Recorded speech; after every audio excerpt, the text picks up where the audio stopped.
Assalamualaikum warahmatullahi wabarakatuh.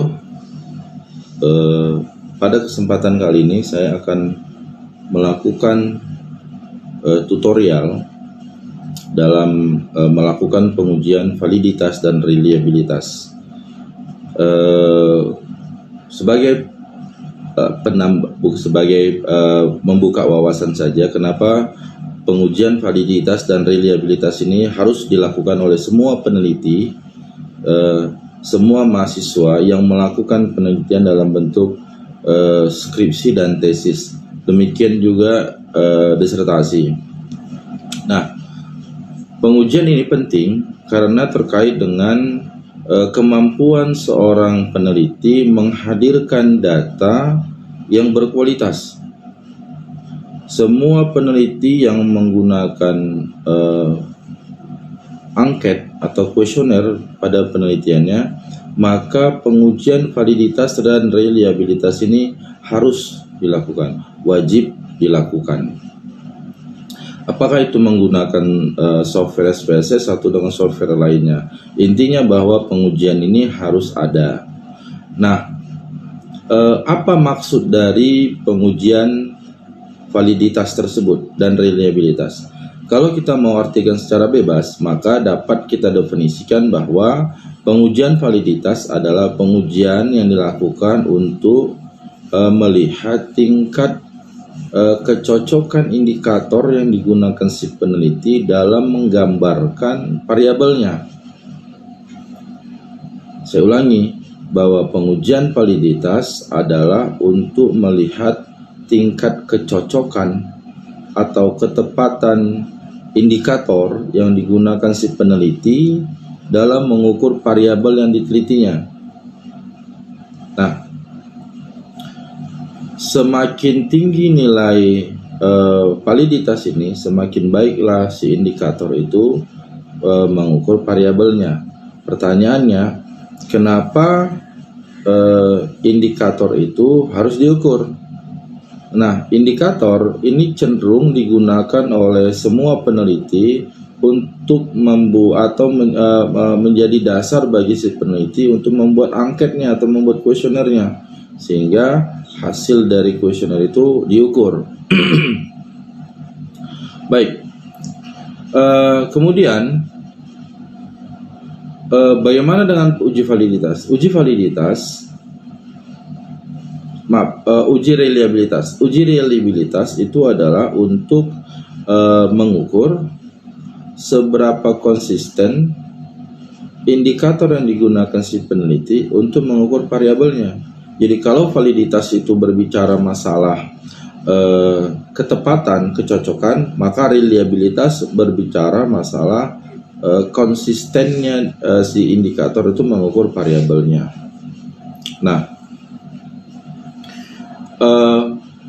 cara menjabarkan atau cara menginterpretasi hasil dari validitas dan reliabilitas ini tergantung kepada si peneliti.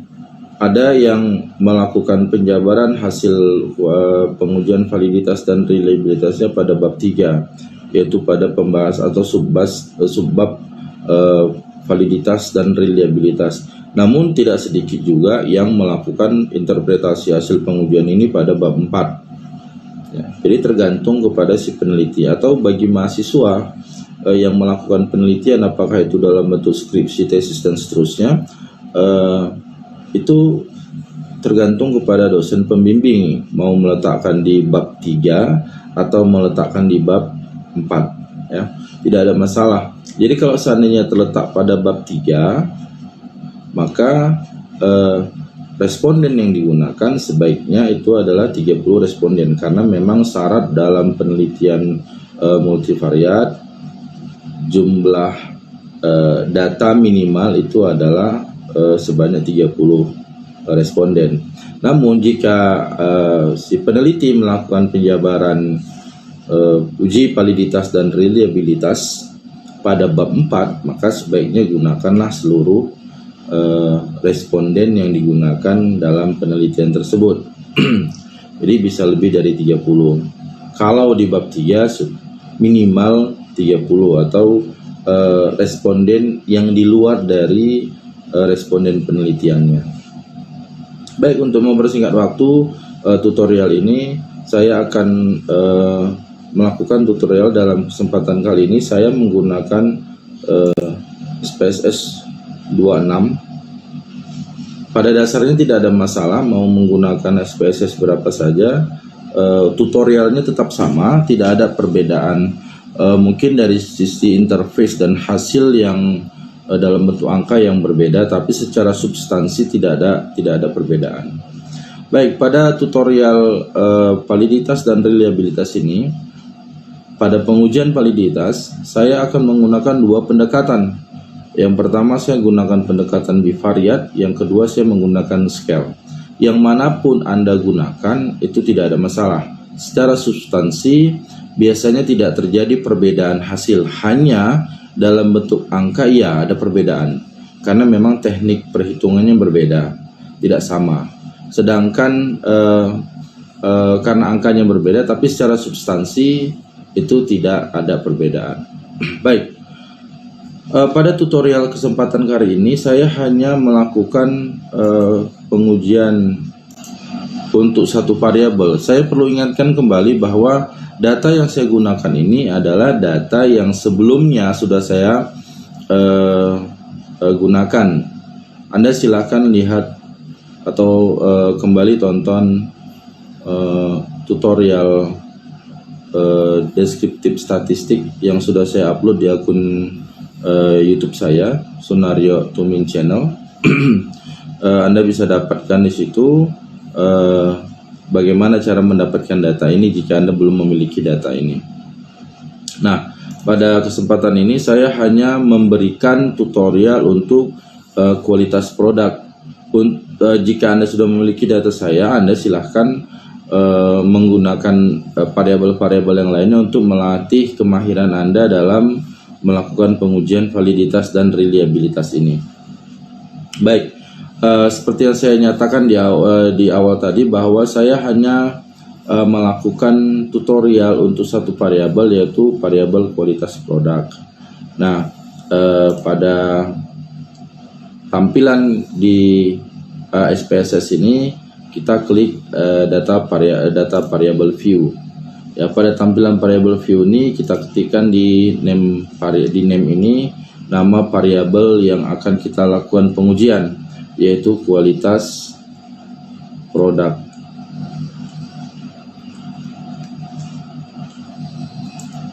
Perlu saya ingatkan bahwa cara pengetikan untuk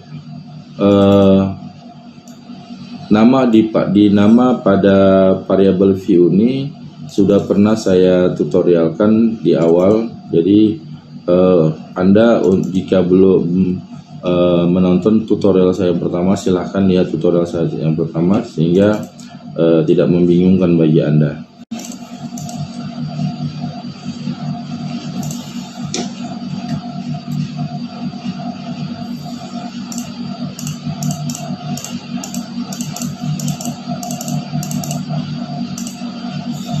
Nah, setelah ini selesai kita kerjakan, selanjutnya kita pindah ke data view.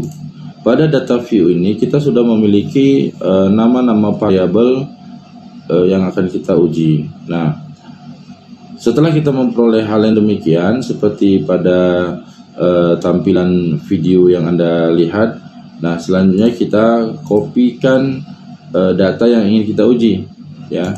Ini adalah datanya mulai dari kuesioner 1 sampai dengan total. Kita lakukan blok sebanyak 103 responden. Kita copy, kemudian kita pindahkan pada halaman SPSS-nya. Nah, kira-kira tampilannya begini. Kita pastikan dulu bahwa jumlah responden yang akan kita uji benar 103, ya, sesuai dengan yang kita copy dari file Excel.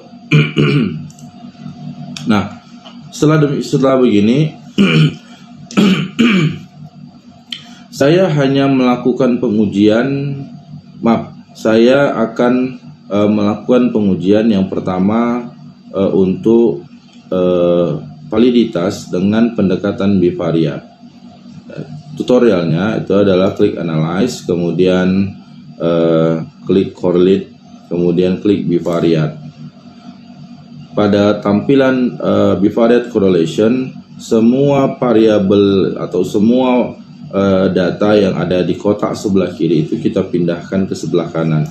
Untuk ngeblok semuanya, tekan Ctrl pada keyboard laptop Anda atau komputer Anda, kemudian tekan A, kemudian ini kita pindahkan kemari. Nah, pada pengujian correlation coefficient-nya kita menggunakan correlation person. Jadi setelah jika ini sudah tercentang, abaikan yang lain, kita tinggal klik OK saja. Maka hasil pengujian validitas dengan menggunakan bivariate itu telah kita peroleh. Nah, yang mana yang akan kita lihat? Kita melihat pada tabel correlation, hanya di bagian totalnya saja, ya. Nah, bagaimana cara Anda mengetahui bahwa data yang kita miliki atau variabel atau kuesioner yang kita sebarkan itu menghasilkan data yang valid atau menghasilkan kuesioner yang valid? Anda bisa menggunakan nilai signifikansi ini. Jadi ada dua teknik sebenarnya bisa Anda gunakan, tapi untuk lebih mudahnya jika Anda membaca di dalam bentuk hasil tabel di SPSS, Anda cukup lihat nilai signifikansi totalnya, ya. Nah, namun jika Anda melakukan interpretasi dari hasil, Anda tidak lagi Anda boleh saja menggunakan pilihan-pilihan lain. Apakah Anda menggunakan nilai sig totalnya atau tidak, ya. Anda bisa menggunakan nilai sig totalnya, Anda bisa menggunakan nilai person correlation-nya. Tapi pada umumnya banyak yang menggunakan nilai correlation person-nya, ya, atau R hitung. Jadi ada dua pendekatan untuk menyatakan sebuah kuesioner itu valid atau tidak valid. Anda yang pertama bisa gunakan nilai sig totalnya, dan Anda juga bisa menggunakan nilai person correlation-nya. Jika Anda menggunakan nilai sig total, maka Anda bandingkan dengan nilai alfa penelitian, yaitu 5%. Jadi nilai sig total ini harus lebih kecil dari 0,05. Jika Anda menggunakan person correlation, maka nilai person correlation atau yang istilah kita sering menyebutnya dengan istilah R hitung, maka nilai R hitung ini harus lebih besar dari R tabelnya, ya. Jadi nilai correlation person itu harus lebih besar dari nilai correlation person tabelnya. Nah, seperti yang saya nyatakan bahwa untuk melihat lebih mudahnya Anda menyatakan bahwa data Anda atau kuesioner Anda sudah valid, cukup Anda melihat nilai sig totalnya saja, ya. Namun jika Anda ingin menjabarkan, sebaiknya gunakan nilai membandingkan nilai R hitung dengan R tabel. Nah, sekarang kita baca hasil dari korelasi person atau uji validitas pada kualitas produk. Untuk kualitas produk 1, dan nilai sig totalnya adalah 0,005. Ini lebih kecil dari 0,05, sehingga kita nyatakan bahwa kualitas produk atau kuesioner 1 pada kualitas produk itu sudah valid. Kemudian untuk kualitas produk 2 juga lebih kecil dari 0,05, yang ketiga lebih kecil dari 0,05, yang keempat juga demikian, yang kelima demikian, yang keenam juga demikian. Sehingga kita bisa simpulkan bahwa pada pengujian validitas untuk kualitas produk dinyatakan valid. Baik, kalau kita menggunakan sig total kan hasilnya ke-66-nya itu valid, ya.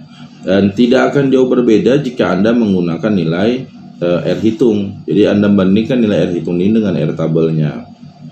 Nah, jadi Anda tinggal pindahkan saja nilai ketika Anda ingin menginterpretasi pengujian menggunakan cara bivariate ini, Anda tinggal pindahkan saja nilai R hitung ini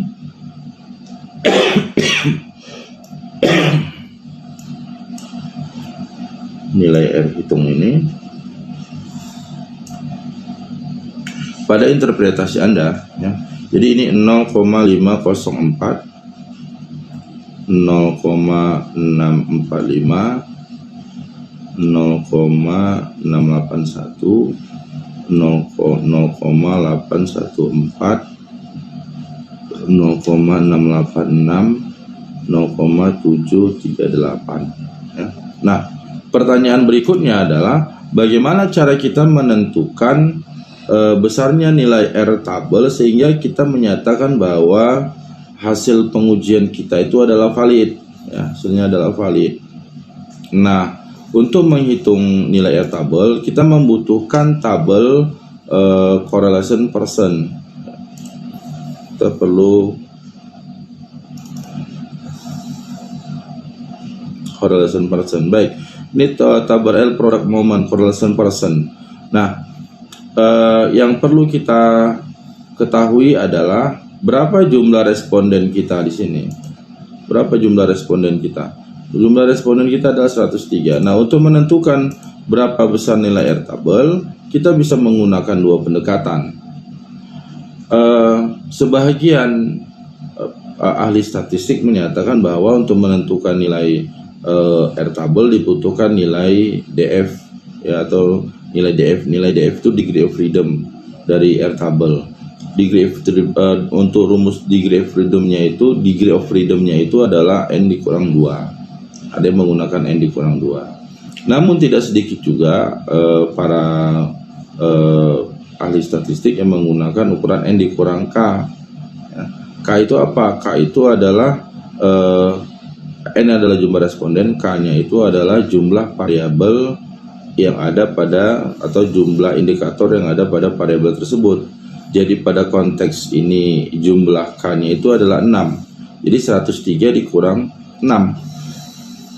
Sehingga N-nya adalah, atau degree of freedom-nya adalah 97, ya. Namun sebahagian besar menggunakan rumus N dikurang 2. Sehingga kalau N kita adalah 103 dikurang 2, maka hasilnya adalah 101. Maka nilai di sini kita cari adalah 101. Jadi nilai dari R tabel adalah 0,101. Tapi jika Anda menggunakan rumus DF-nya N dikurang K atau 103 dikurang dengan 6, maka N-nya adalah 97.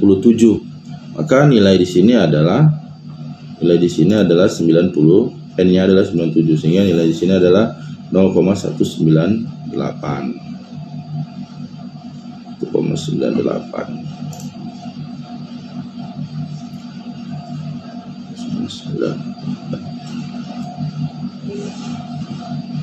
Ya, benar ya, 198, sorry, ini 194, maaf, tadi 194, sorry, saya salah, ini tadi 194. Kalau dia menggunakan rumus N dikurang 2, dia 194. Jika dia menggunakan N dikurang K, maka dia 198. Nah, kita bisa bandingkan sebenarnya kalau kita menggunakan nilai N dikurang 2, maka nilai R tabelnya itu lebih rendah, sehingga kemampuan kita untuk mencapai nilai pari lebih mudah. Jika kita menggunakan nilai N dikurang K, maka nilai R tabelnya semakin tinggi, maka kemampuan kita untuk mencapai kesimpulan valid itu akan semakin tinggi, ya. Jadi tergantung kepada Anda untuk menggunakan pendekatan yang mana, apakah N dikurang 2 atau N dikurang K. Nah, saya hanya rekomendasi kepada Anda sebaiknya gunakan N dikurang 2, ya. Nah, jadi jika kita menggunakan N dikurang 2, maka nilainya adalah 1,94. Saya lihat di sini ya, 1,94. Baik, maka nilai ini semua adalah 1,94. Nah, jika kita bandingkan antara R hitung dengan R tabel, bahwa R hitung lebih besar dari R tabel, sehingga kita bisa simpulkan bahwa hasil pengujian pada hasil pengujian validitas pada kualitas produk ini adalah valid secara keseluruhan. Baik, ini jika kita menggunakan nilai atau menggunakan teknik bivariat, ya, kita menggunakan bivariat. Untuk interpretasi, saya rasa Anda bisa gunakan skripsi atau hasil penelitian yang ada di perpustakaan Anda untuk menginterpretasi hasil pengujian ini. Caranya tidak jauh berbeda lah. Kalau jika Anda ingin memiliki ingin ada perbedaan antara punya Anda dengan punya senior Anda yang ada di perpustakaan, Anda bisa modif di sisi tabel, atau Anda bisa gunakan kata-kata yang tidak menggunakan kalimat yang ada di skripsi tersebut, sehingga plagiarisme Anda menjadi rendah gitu ya. Bahkan bisa nol plagiarismenya. Nah, ini terkait dengan secara bivariat. Sekarang bagaimana jika kita menggunakan scale?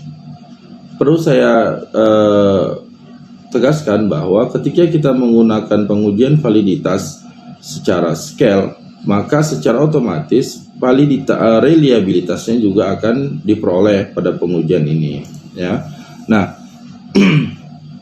sekarang bagaimana teknik kita melakukan pengujian validitas dan reliabilitas dengan menggunakan scale? Kita kembali kepada layar SPSS kita pada data ini. Nah, teknik yang atau tutorial yang akan atau pengujian yang akan kita lakukan untuk validitas dan reliabilitas dengan penggunaan scale adalah dengan cara Anda klik analyze, kemudian klik scale, klik reliability analyze. Nah, setelah tampilan reliability analyze, Anda masukkan semua, jangan semua.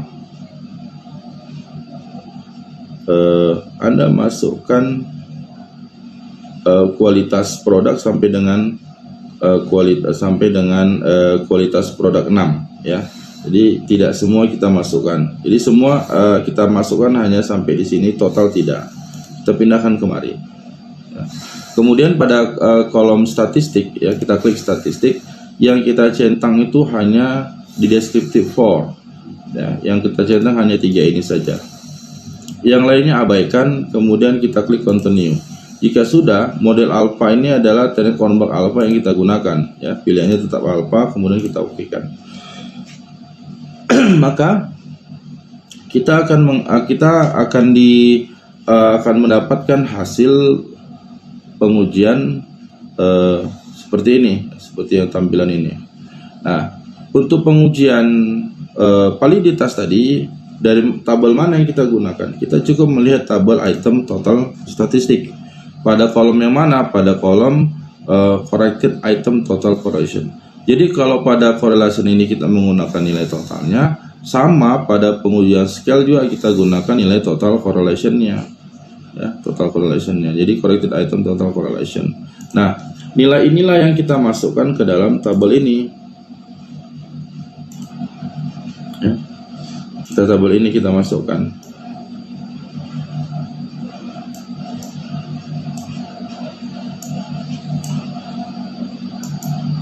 Jadi 0,321, 0,479, 0,545, 0,687, 0,499, 0,561.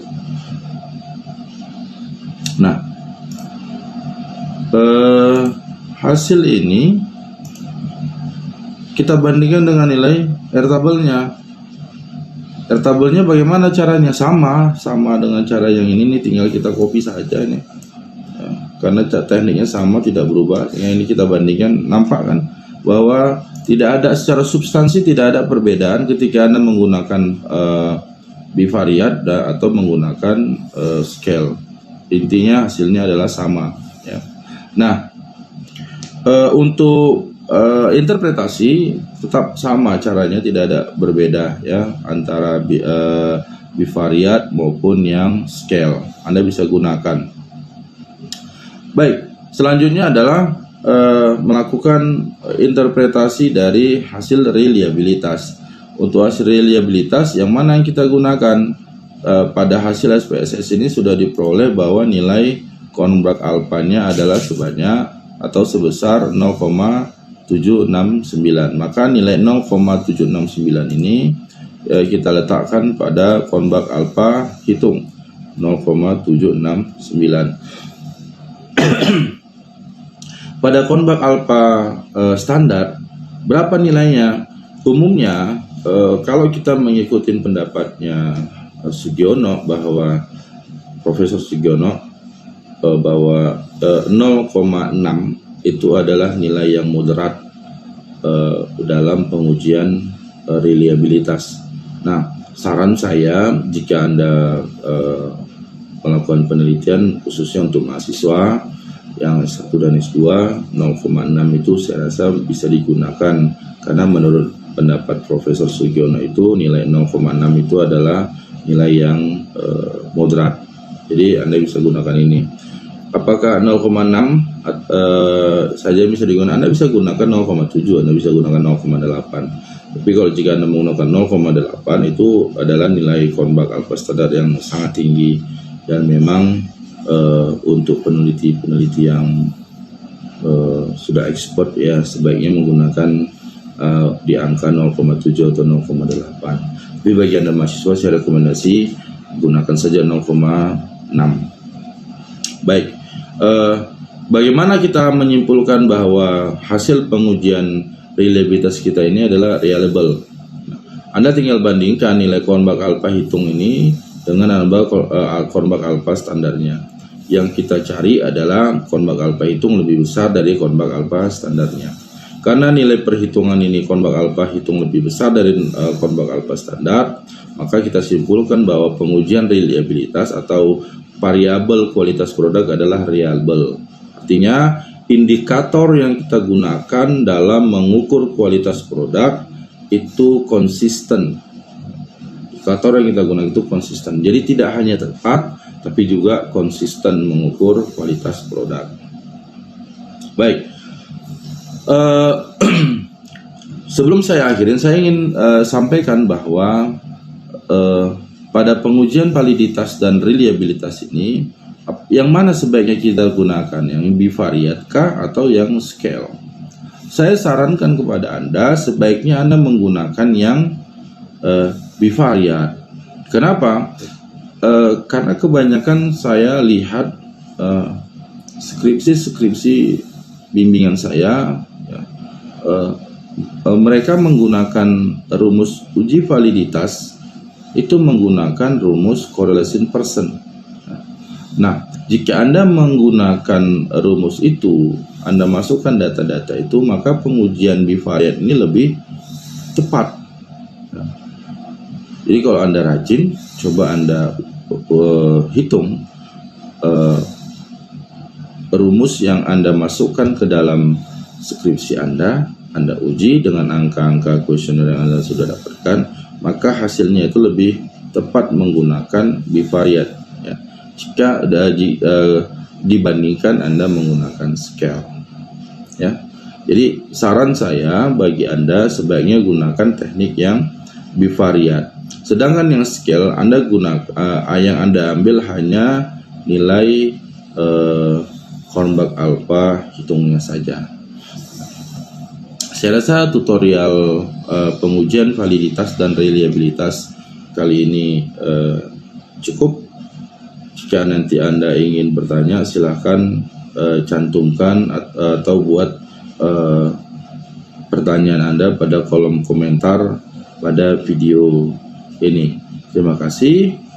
Assalamualaikum warahmatullahi wabarakatuh.